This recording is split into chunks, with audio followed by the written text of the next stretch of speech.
ರೈತರಿಗೆ ಸಂಬಂಧಪಟ್ಟಾಗೆ ಇಲ್ಲಿ ಲೋಕಲ್ಗಳಲ್ಲಿ ಯಾವುದೇ ಜಿಲ್ಲೆಯಲ್ಲಿ ಯಾರು ಚರ್ಚೆ ಮಾಡಿದ್ರು ಅದು ಅಂತಿಮ.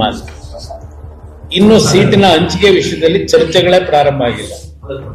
ಕೆಲವು ವೈಯಕ್ತಿಕವಾಗಿ ಮಾತನಾಡಬಹುದು.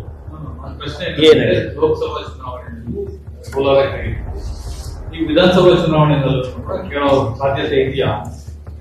ಆ ಸಮಯ ಬಂದಾಗ ಚುನಾವಣೆಗಳ ಸಮಯದಲ್ಲಿ ಏನೇನು ತೀರ್ಮಾನಗಳು ಮಾಡಬೇಕು, ಒಂದು ಮುಕ್ತವಾದಂತ ರೀತಿಯಲ್ಲಿ ಪರಸ್ಪರ ಒಂದು ಹೊಂದಾಣಿಕೆಯಲ್ಲೇ ಮಾಡ್ತೀವಿ. ಯಾವುದೇ ರೀತಿ ಗೊಂದಲಕ್ಕೆ ಅವಕಾಶ ಕೊಡೋದು. ಚುನಾವಣೆಯ ಒಂದು ದಿನಾಂಕಗಳ ಘೋಷಣೆ ಆದಾಗ ಇದ್ರ ಬಗ್ಗೆ ಹೈಕಮಾಂಡ್ ನಲ್ಲಿ ಚರ್ಚೆಗಳು ಮಾಡ್ತಾರೆ. ಅಲ್ಲಿ ಏನ್ ತೀರ್ಮಾನ ಮಾಡಬೇಕು ಅನ್ನೋದು ಕೂತು ಯೋಚನೆ ಮಾಡ್ತೀವಿ. ಯಾಕಂದ್ರೆ ಇಲ್ಲಿ ಇರತಕ್ಕಂಥದ್ದು ನಮ್ಮ ಮೊದಲನೇ ಆದ್ಯತೆ ಜಿಲ್ಲಾ ಪಂಚಾಯತಿ ತಾಲೂಕ್ ಪಂಚಾಯತಿನೂ ಒಳಗೊಂಡಂತೆ ಇಂಥ ಒಂದು ಕೆಟ್ಟ ಭ್ರಷ್ಟ ಸರ್ಕಾರವನ್ನ ತೆಗೆದಾಕ್ತಕ್ಕಂಥ ನಿಟ್ಟಿನಲ್ಲಿ ಇವತ್ತು ನಾವು ಯೋಚನೆ ಮಾಡಬೇಕಾಗಿರೋದು, ಟಾಪ್ ಪ್ರಿಯಾರಿಟಿ ಕೊಡಬೇಕಾಗಿರೋದು.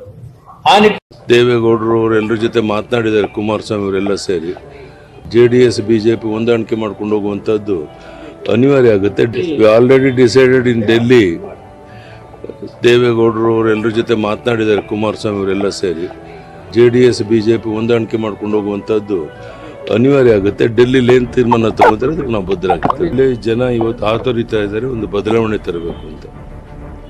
ನನಗೆ 100ಕ್ಕೆ 100 ವಿಶ್ವಾಸ ಇದೆ.